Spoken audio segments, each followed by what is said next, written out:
everyone, welcome back to my channel. Today I am painting on a 20 by 20 centimeter canvas. I'm going to be doing a modified bloom swipe. My colours today are naphthalene carmine, yellow ochre, orange. I've got lamp black for my fake pillow, and I've also got some white house paint mixed with Floetrol for the actual pillow. And I'm using some oxide black as my cell activator.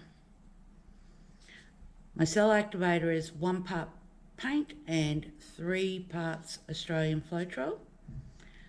My pillow is 1 part paint, 2 parts Floetrol and a bit of global pouring medium. And my colours are 1 part paint, 2 parts of my